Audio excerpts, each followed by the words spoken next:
CEO and founder of Pera Labs. And Pera Labs is a next generation fertility tech company that's transforming the way that reproductive health field works. And they're using AI to do that.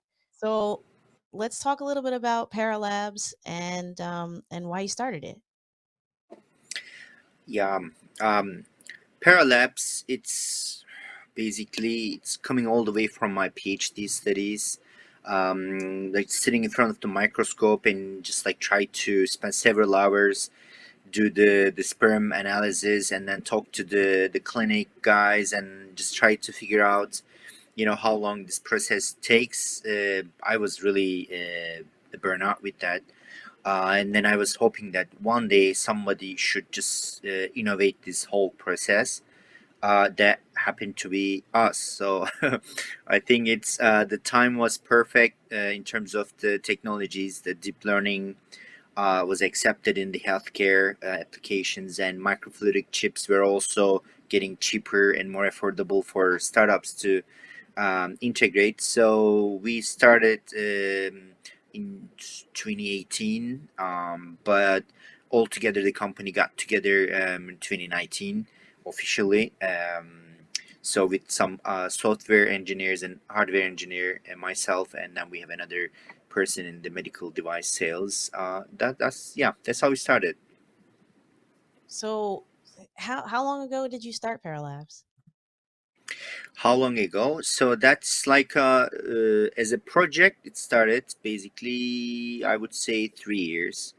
But as the name, like all this official corporation stuff, it's last year. So it's like 2019. That's awesome. When you applied for Launch Lane last fall, what were you hoping to get out of the accelerator? Yeah, so I've been putting my eyes on Science Center since my visit last June. My first interaction was with Katrina, and so she showed us around the Science Center, and then what accelerators. I think the digital health she talked about, few innovation programs and stuff, and that time we were thinking to move to Philly and operate from there. And then I thought it's a really good community, so I signed up for the newsletter. I was receiving the Venture Cafe newsletters and weekly, although I wasn't there. But then I saw the announcement for Launch Lane Accelerator. I said, okay, then we want to apply. So I talked to Katrina and a few other people from Drexel and Temple, and then they said, okay, that's really great to have you guys here. So yeah, it started like that. So I think it's developing a network, opening a door for us. It's more than a soft landing. It's kind of you feel like a little family. You grow together. They help you grow, and then you can, we can also give back to the community, to our peers and different startups or students. So yeah, that's it feels like real incubator space, and all these tools and people are amazing. So yeah, it's more than I expected actually, in terms of the beneficial to us. Yeah. Oh, that's cool. Well, I guess what brings it beyond what you expected? So I think the personal touch, like so when you talk to the folks at the program, like yourself and Nestor and Aaron, Eamon, so there's like easy to talk, and there's the feeling is there's always an attention on each company or each startup. I mean, as a person, so you feel you're safe. It's a safe environment to talk about things that maybe you don't want to talk to other outside the launch lane, or that basically like I have no idea about like few legal things or like how to move forward or what not to do, and so you learn from your peers that they've been through there, and then or you did something that they might be interested. So I think that part, in every Thursday the 2 hour long meetings are amazing. That's the best part. Yeah, I know. Because now, I mean, we were already scheduled to have meetings, but now that everything is virtual, um, how has that impacted you? Actually, for me was easier because I missed the first two meetings, and then the third one I made it. Well, I made it like so. The meeting was at 3 p.m. and my flight basically landed like few hours before the meeting time, like one. I rented a car from JFK and then directly drove down to Philly, and then I was there, but the traffic was really terrible. I remember seeing Aaron. Oh, where were you? Like we just finished it. So, and then the COVID shut down everything. So that's yeah. I'm okay. So no complaints. Of course, one on one would be face to face would be better, but I think. And it's amazing. Like every Thursday, everybody is there because we know there's nothing else to do. So it's not like oh, I'm busy or I have a few other things. It's perfect in a Yeah, I way. mean, I imagine being virtual also allows you to join us with you being in Turkey right now, right? Yes, yes, that's definitely. Otherwise, it would cost us a lot, like to travel there back and forth. So we have a new member, Iram. So she's in Philly, but then it wouldn't be really difficult, easy for us to communicate each time. So it is perfect at the moment, considering all this, the situation. So yeah, I'm happy personally. So what is it like to be where you are right now during the pandemic? Has anything changed there? Oh, yeah, it is. Like the Turkish culture is not really, I don't want to say like a law-abiding citizens, but there is a chaos here in a way. The culture itself, the Istanbul is 18 million people live here. It's never sleeps, so it's crazy in a way. But all this craziness disappeared. Like everything is shut down. It's very quiet. People are like everyone just the touching is so like relaxed here. So everyone is just like arm to arm walks. Everyone kisses each other when they see each other. Nothing like that happens now. So it it it's yeah. So it is different for people, and we're used to be more social. It is now completely the opposite of it. And then and I think half of the population is under 35. So it's we have like a 40 million age under 35. So that makes it difficult to keep them with the social distancing. Yeah, it is tough. But for us, like for startups, so most of the things were happening with the Zoom or whatever other conference tools. It's the same way. The phone calls, and most of our focus was Europe and US, so we were fine. Yeah, that's not bad. That's nice. Yeah. What would you say, what kind of impact has this had on your business? Has COVID-19 had on your business so far, if any? Yeah. So we were just about to start fundraising. So we had some meetings scheduled in Philly, in San Francisco. So they were all canceled, like postponed to be exact. So, but then that postponing never actually turned into a re- realization. So the postponement turned. Okay, let's talk about it like few months later after COVID. So in that part, our talks became distant. I mean, it's very difficult to talk to and explain yourself and what you do and how this is gonna change the world. It's difficult to do it over the phone or via internet, um, and difficult to explain how your team is the right one and so on. So other than that, we had two pilot studies scheduled, so they were postponed.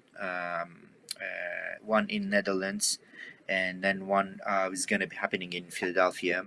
So those are postponed. So since we were pre-revenue, so in terms of the revenue generation, it didn't really change much. Um, the certification part, since we're producing a medical device, our technology is in diagnostic system.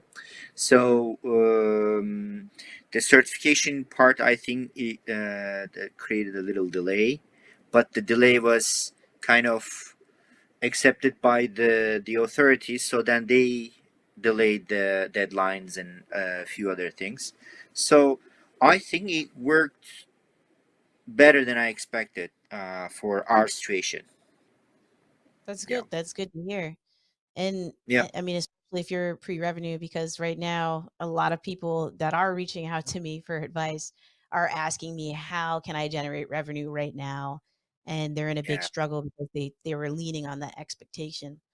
Um, and have you applied for any of the COVID-19 related grants or loans? So we applied, but since the company is new, formed, and we were declined. We haven't applied to the PPP, and so maybe that's one. There's still a window, but I think it will be the same situation again. Yeah. Yeah, it's pretty difficult for early stage companies to get into any of these programs, and that's a lot of the people that I've been hearing that have gotten something so far have been companies that were already thriving. So it's Mm, still, even the small businesses that were already thriving versus the ones that are like really early. So it's kind of a up in the air situation. Um, yeah. what kind of things do you feel like you've learned from this situation? Yeah, so I think it's the agile, being agile. It's critical, or whatever it could mean in these circumstances. So we recently submitted a project for related to COVID, actually. So because our technology can do a really good analysis, sperm analysis, and the selection. So we thought the previous. The virus family, like SARS-1 and MERS and few others. So they were actually detected in semen, human semen, 6 months later than the person actually lost all the symptoms. So they were not able to detect this virus in the saliva or blood, but it was still exist in human semen.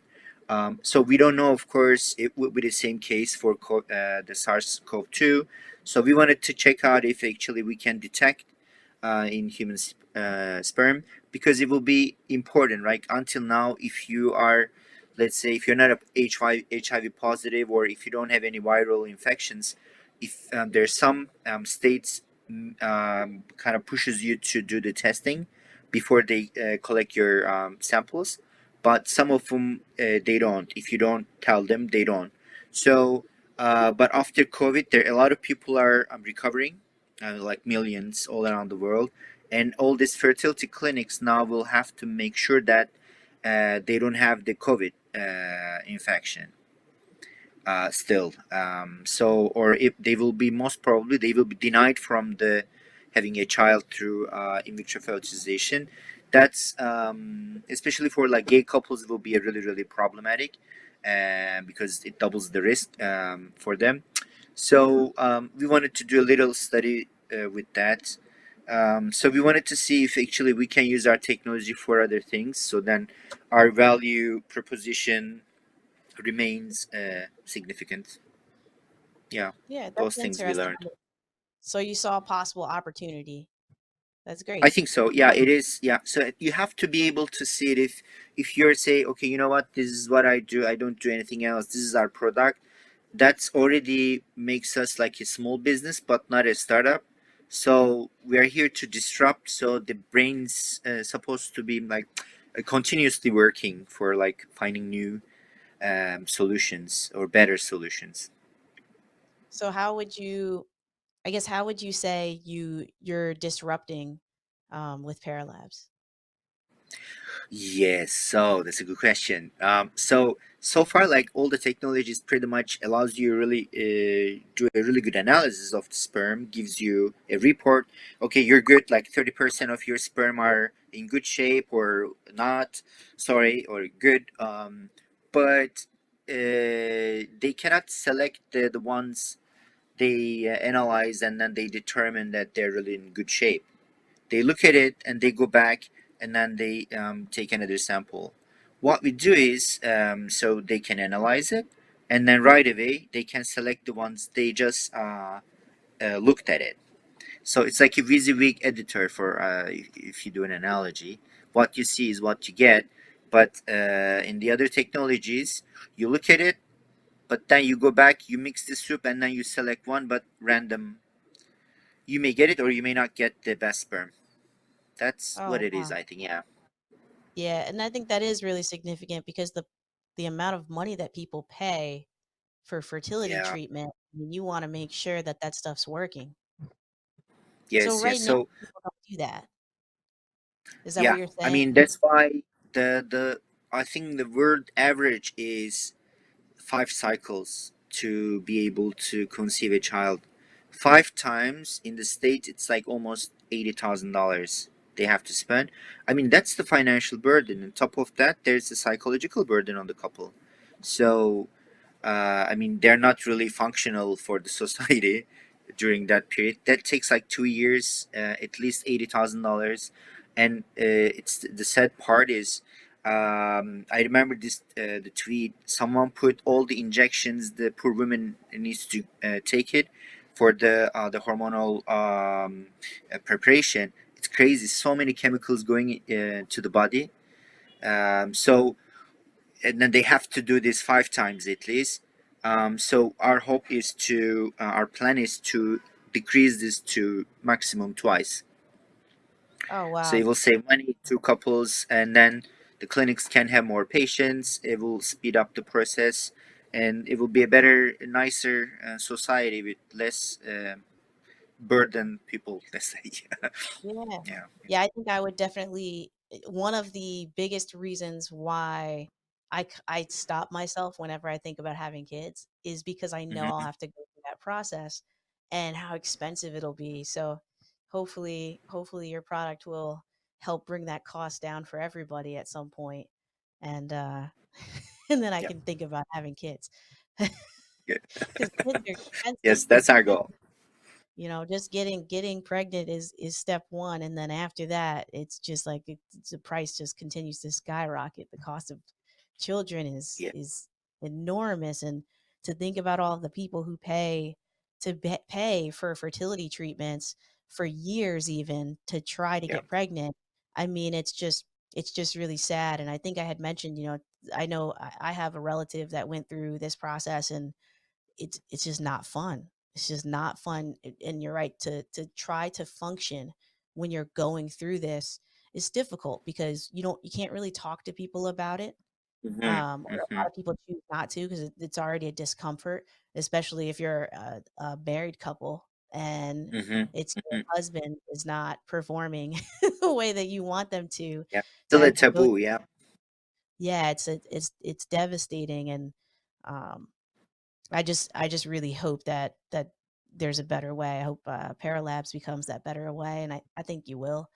Um, what if anything has been your biggest challenge so far? Yeah, so it's a touchy subject for a lot of people, and for fundraising part, people don't want to take a risk because it's just really serious matter. I mean, it's not like some app that just like makes few things, or I mean, I don't want to like compare the technologies, but it's related to the life, it's related to the future, it's a serious technology, it's complex. So and not everyone wants to talk about it. Like I remember one of the pitch sessions, generally like I was asking questions, so how many of you know someone had to go through IVF, like in the States or like in Europe, like people raise hands. But when I did the same pitch in China, no one raised hands, like no one. There were maybe 100 people. So you can see that, okay, so that's it, like no one wants to talk about this. You can see the stress there. um, it just makes it difficult for, I think, the VCs to kind of like approach us, or they wait for us. Like we did all kinds of validation, like medical validation, technical validation, market validation, and everything, and then maybe they will be interested. But then again, that journey is really alone, but lonely journey for us.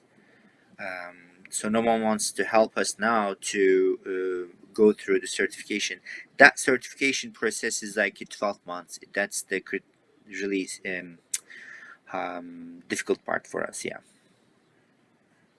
Wow. How far along in the certification process are you right now? Well, so thanks to Launch Lane, the program, so we are pushing now this month to the first filing, getting all the dossier prepared. So we are doing a kickoff actually this month. Yeah, that will take us maximum 12 months. But then once we have everything in filed, we can show this to the VCs that hey, we already started. Here's the document that we are in the process. We're just waiting. That will make a That difference. would you say with the experience you've had so far being in an accelerator, would you recommend accelerators to other founders? Yes, but I would say I've been to two accelerators so far, and I know I have a lot of friends been to different accelerators or incubators. So they have to shop really carefully. I think they have to meet the people who run the program. They have to look at the previous cohorts, where they are now and where they were before. So they have to do some kind of a due diligence actually for the accelerator. I highly recommend Launch Lane Accelerator. So I don't want to compare with like all the other accelerators in the States, but so for deep tech or technology based startups, I think Launch Lane sits in a really like a bridge to the several doors they can help opening. Yeah. What kind of doors do you feel like Launchline was able to help you open so far? Yeah, so I think I would put into two different big doors. One is networking with potential partners in future. It could be medical device manufacturers, the compliance or the regulatory experts that we don't know. I mean, there are hundreds of them out there, but you don't know who is who or you know there's this vetting, so if someone vetted, then you know that you can trust them to work with them, especially if all this the COVID related the situation, so we don't have opportunity to meet those people face to face. So then program gives us, hey, okay, talk to these guys, and or the legal part is also another topic for us so far. But I think it's the networking. Like they know people we will never know maybe, or it will take us zillions of cold emails or try to connect with them. So there's right there next to the door. So it feels like that. Yeah, I think for me, just being at IC 3401 and being when we're able to physically be in the space is Hmm. is really nice because it's the proximity between that and Venture Cafe and all of the other stuff happening in University City is is just really nice. It's just Yeah, really nice to be able to wander up a block and you're definitely. in the middle of everything. That's why I can't wait to get Yes, back. I agree. I agree Yeah. totally.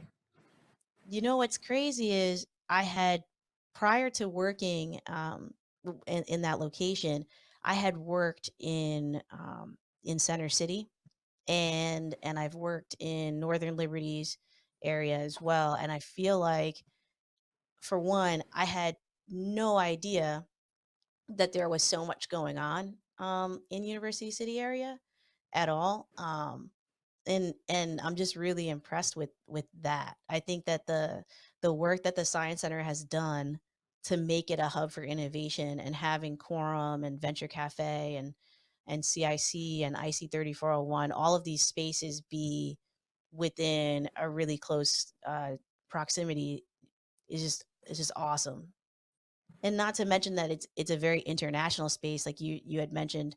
I know Karina holds all of those different events and things like that. There's just people from all around the world every day come in and out of that space. So it's really Yeah. interesting. Yeah. It's, I mean, I like, as you say, the proximity is the major thing, I think. It's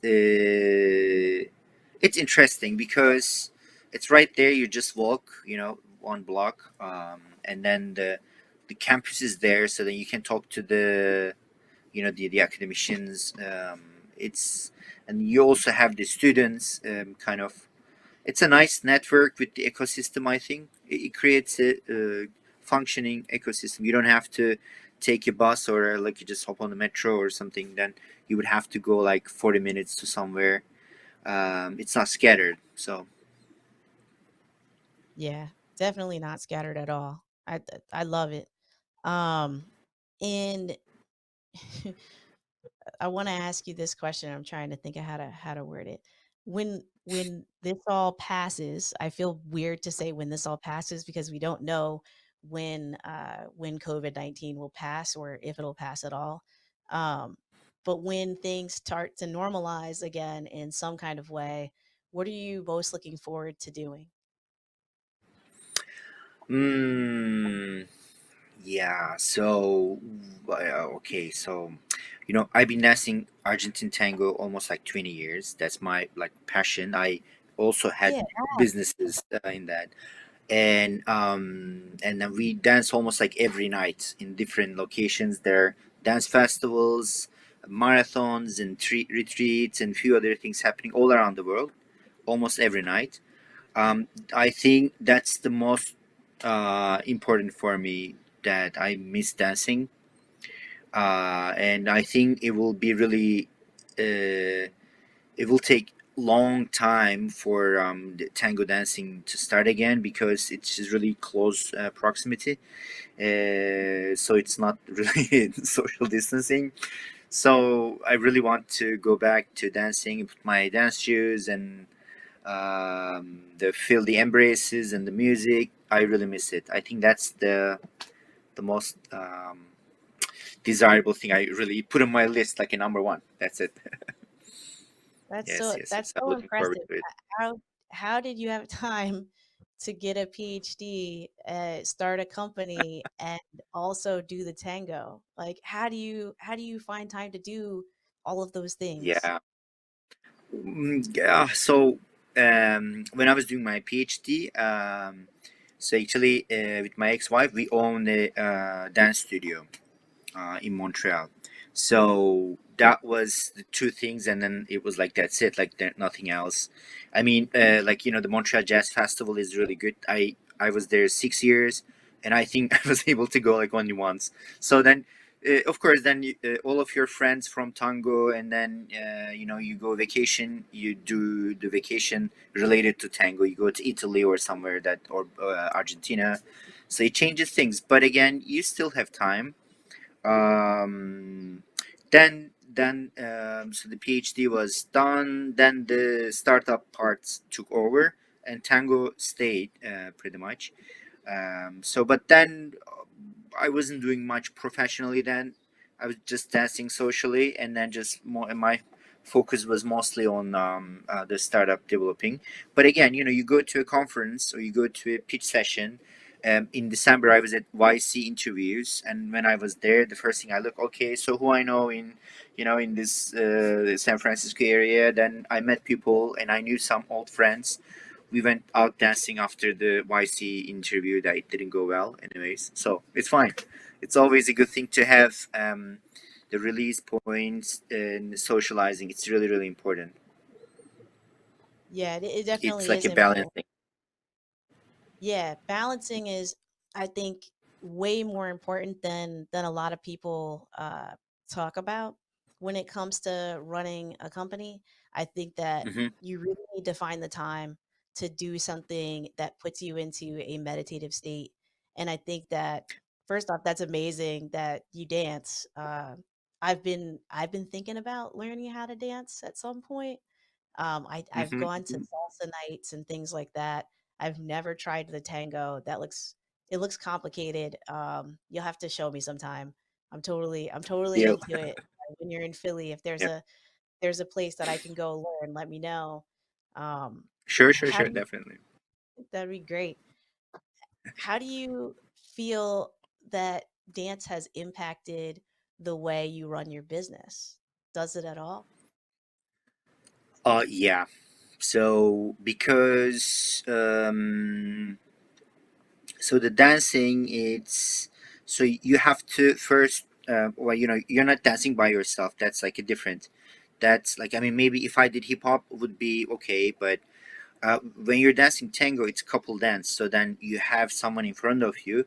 So it doesn't matter how good you are or you think you are good you are. You have to be able to communicate with that person, and that's not really a verbal communication, but it makes you. You might be really smart, but you might be a really terrible dancer. Um, then all these things. So then, um, I think there's some like some kind of a self humiliation there, and then all the ego just goes away as much as possible in the dance, because it's not the same as the day I would call like a medallion. The one side of the light and then the dark part, kind of. And when you're dancing, it's you have to start over everything, and then you develop new communication skills, and you So maybe trust the person in front of you, all those things. Yeah, it's really so good maybe team building exercise. we should Sorry, we yeah, should start a dance class for the accelerator participants in the future, because I that think would that be that's fantastic. Yeah. yeah. I think that it is important if you look at the arts as a whole. There's so much that you can learn from practicing some kind of art. I've definitely learned. It's weird because I felt like when I do design work versus doing front end development work, I definitely take things from one and apply it to the other. And the same thing when I'm working with people. It's been one of my probably one of my greatest strengths has been able to me being able to apply what I learned from one thing to something completely different. Hmm. I So agree. I mean, it's now I'm going back, and so I designed my own business card first time ever in like 2003 for a dance classes, and I had no idea about like Photoshop and like all those things like design related. And then you have to like market yourself, like in terms of we had events back in the time in Minnesota. Oh gosh, yes. So I started the University of Minnesota Tango Club. So we had to recruit people, but then all these promotions. So I learned a lot of like marketing, design related things. It was just started with tango. If I was in the lab as a biologist, just like working with the mice or the microscope, you don't talk to people, and a lot of actually PhD students have this mental health problem because of the sad process of PhD, I think.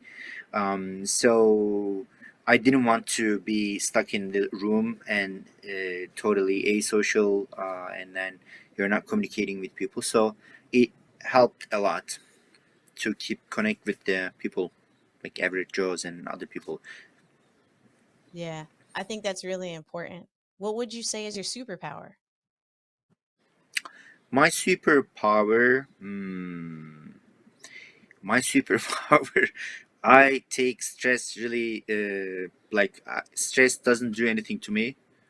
Like okay, so I would say I'm really relaxed in a way, or if even I'm not relaxed, I don't show that I'm really stressed out. So then everything is going down, I'm still doing fine. I don't know how to describe this. So resilience, or so I can function, let's say every like my laptop crashed or something, and then I have a pitch. It happened in China actually. I just took the paper cups, water cups, to do the explanation of how sperm go through the channels. I explained it like that.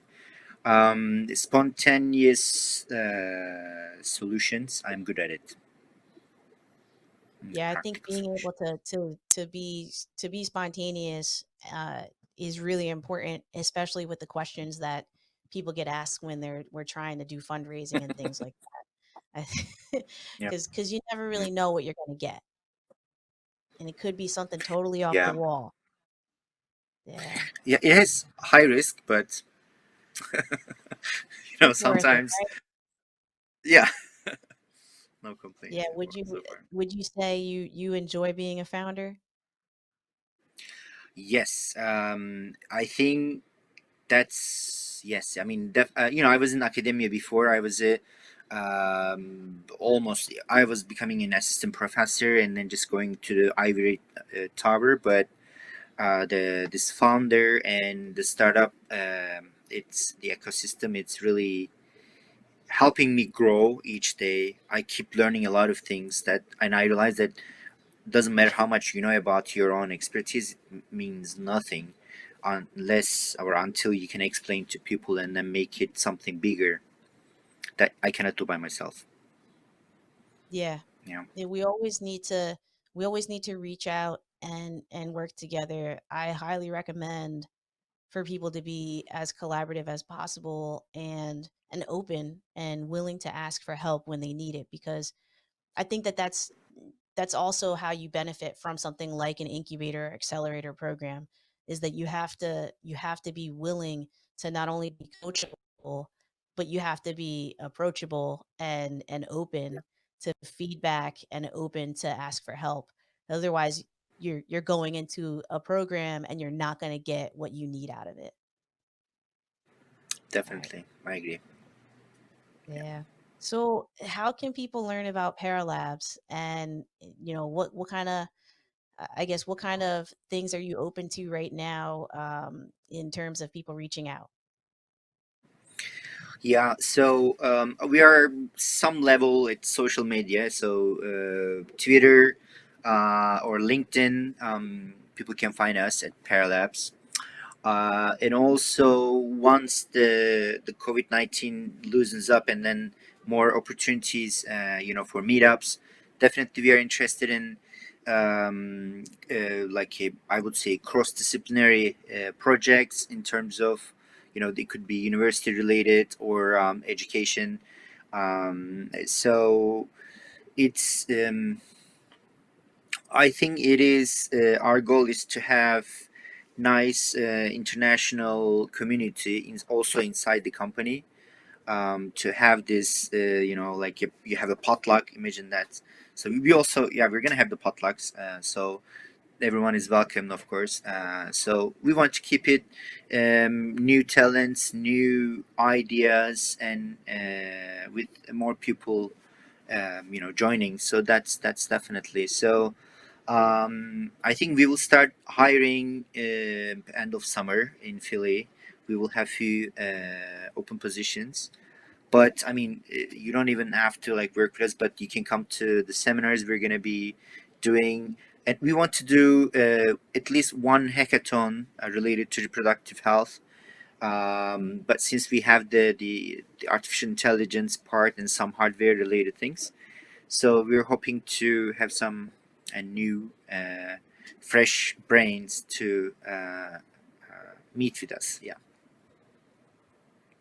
And you said potluck, right? I heard potluck in there. Does that mean there's going to be food? Yes. Oh yeah, definitely. That's. I mean, I love food. So Will there it's. be I like think French food? Are you going to cook something? sure, sure, sure, sure. Yeah, definitely. All right, because I'll be there Actually, for that. I found some markets, some grocery stores in Philly.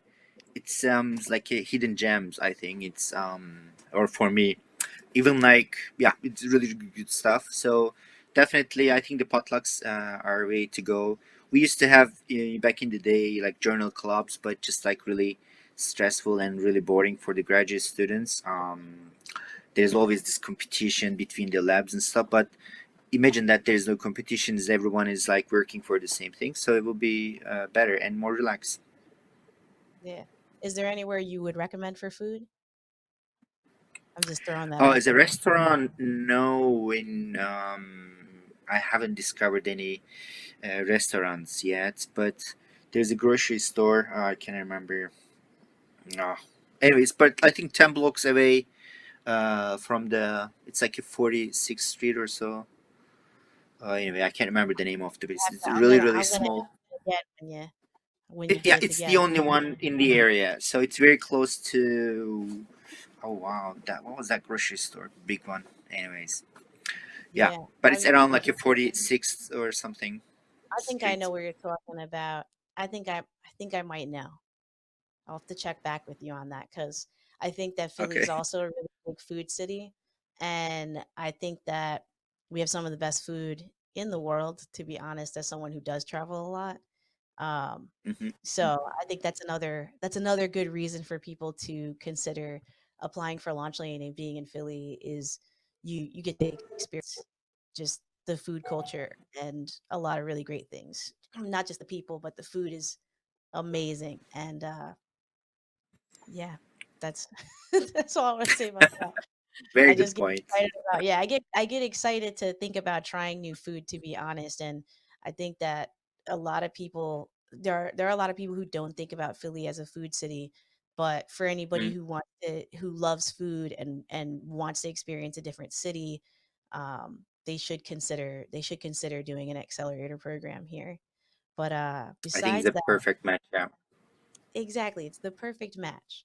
And I'm really excited about the work you're doing with Pera Labs. Um, so thank you for joining me and talking a little bit more about it. Um, Continue pushing through, and hopefully this will all pass soon, and you can get out and do some tango. Yes, I'm looking forward to it. And thanks for the chat. It was really lovely. Thanks.